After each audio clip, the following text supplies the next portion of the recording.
नमस्कार, मैं हूं प्रज्ञा मिश्रा और आप देख रहे हैं प्रज्ञा का पन्ना। ऑक्सीजन थी नहीं, सरकार कहती थी ऑक्सीजन बहुत है। वैक्सीन पूरी नहीं कर पा रहे थे, कह रहे थे कि हमने बहुत बड़ा तीर मार दिया है। कोयला नहीं है, लेकिन सरकार कह रही है कि कोयला बहुत है। एयर इंडिया बिक रही थी, सरकार खबर को गलत बता रही थी। सरकारी कंपनियों को फॉर सेल की लाइन में खड़ा कर दिया गया, सरकार इसे मोनेटाइजेशन बता रही थी। अब ग्लोबल हंगर इंडेक्स यानी भूखमरों की सूची में भारत 101वें नंबर पर खड़ा है। यहाँ तक कि पाकिस्तान, नेपाल, बांग्लादेश जैसे देशों की हालत हमसे ठीक है, लेकिन हमारी सरकार चीजें ठीक करने के बजाय रिपोर्ट को ही गलत बता रही है।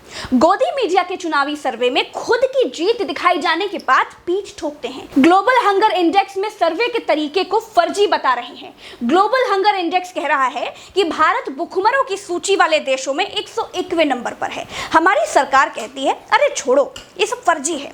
यानी जब मैगजीन में भारत या भारत के प्रधानमंत्री का नाम आता है तो कहते हैं कि सीना 56 इंच का हो गया है, डंका बज रहा है, डंका।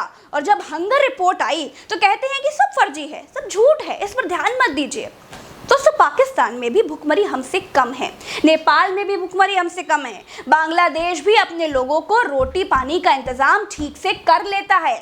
लेकिन 5 किलो फ्री राशन देने के बाद भी, किसानों को 6000 सालाना देने के बाद भी 116 देशों की सूची में भारत 101वें पायदान पर खड़ा है। हमारी हालत पाकिस्तान, बांग्लादेश और नेपाल से भी बदतर है। इसका सीधा सा मतलब है ये है कि राष्ट्रवाद के चूरन से सिर्फ नेताओं का पेट भरा जाता है। आपको धर्म की चटनी चटाकर नेता 56 भोग उड़ा रहे हैं और आपका देश जो विश्वगुरु बनने जा रहा था भुखमरी से जूझ रहा है। ये तो साफ है कि ये भारत वो भारत नहीं है जिसके पीछे संसार चला। ये नया भारत है। किधर चल रहा है आप खुद सोच लीजिए। 116 देशों की सूची में भारत 101 नंबर पर है। 5 ट्रिलियन का सपना, मेक इन इंडिया का सपना, आत्मनिर्भर भारत का सपना, फलाने ढिमकाने का सपना तो हम तब देख पाएंगे ना जब पेट भरा होगा। यहाँ तो रोटी के लाले हैं। हम भुखमरों की सूची से बाहर नहीं निकल पा रहे हैं और सपने ऐसे दिखाए जाते हैं जैसे रोज कद्दुओं में तीर मारे जाते हों। एक बात और बता दूं, ग्लोबल हंगर इंडेक्स की इन्हीं रिपोर्ट्स पर पहले यही भारतवर्ष की पार्टियां सरकारों पर लोन तेल लेकर चढ़ जाया करती थी। लेकिन नए जमाने के भारत में तूफान को देखकर यहाँ की सरकारें शुतुरमुर्ग की तरह मुंह रेत में दबाकर कहती हैं कि तूफान कुछ नहीं होता, वो नहीं आएगा। लेकिन शुतुरमुर्ग के रेत में गर्दन दबा लेने से तूफान अपना रास्ता थोड़े बदल देता है।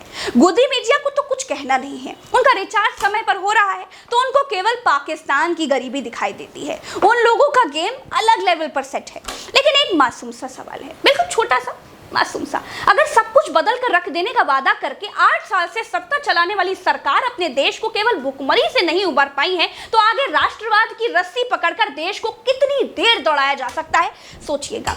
पिछले साल हम 94 स्थान पर थे, इस बार 101वें स्थान पर आ गए हैं। रिपोर्ट में भारत में भुखमरी की कंडीशन को चिंताजनक कहा गया है। इसका सीधा सा मतलब है कि जो 5 किलो अनाज गरीबों को दिया जा रहा है वो सभी तक नहीं पहुंच रहा है। इसको ग्राउंड लेवल पर जाकर चेक करना होगा। देखिए, नेतागिरी के प्रोफेशन में एक ही रूल चलता है, एक ही फंडा है कि मीठा मीठा गप गप, कड़वा कड़वा थू थू।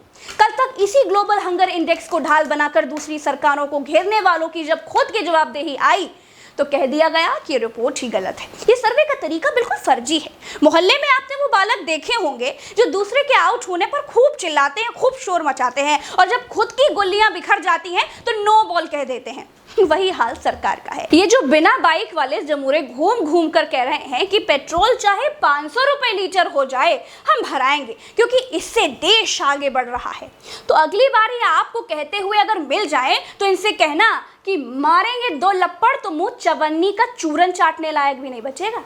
दोस्तों, तेल महंगा करने से, देश पर महंगाई थोपने से अगर देश आगे बढ़ रहा होता तो हंगर इंडेक्स में देश की हालत पाकिस्तान, बांग्लादेश और नेपाल से बदतर नहीं होती। दोस्तों, इस वीडियो में इतना ही। चलते हैं। राम राम, दुआ सलाम, जय हिंद। दोस्तों, YFC न्यूज़ मेरा दूसरा चैनल है, उसे सब्सक्राइब करते रहिए। बहुत जल्दी आपको वहाँ बहुत कर्रा और बहुत अच्छा कंटेंट मिलने वाला है। आप अपनी मौजूदगी अब भी तुरंत वहाँ दर्ज करा लीजिए ताकि जब हम वहाँ पर अपनी पूरी शक्ति के साथ आएँ तो आपकी मौजूदगी वहाँ पर हो, क्योंकि आपकी मौजूदगी बहुत ज़रूरी है। ट्विटर पर फॉलो करिए, लिंक डिस्क्रिप्शन में है। अगर खोजना चाहते हैं तो @प्रज्ञा नाम से खोज कर मुझे फॉलो कर लीजिए। साथ रहेंगे तो सच और शक्तिशाली होगा। जय हिंद।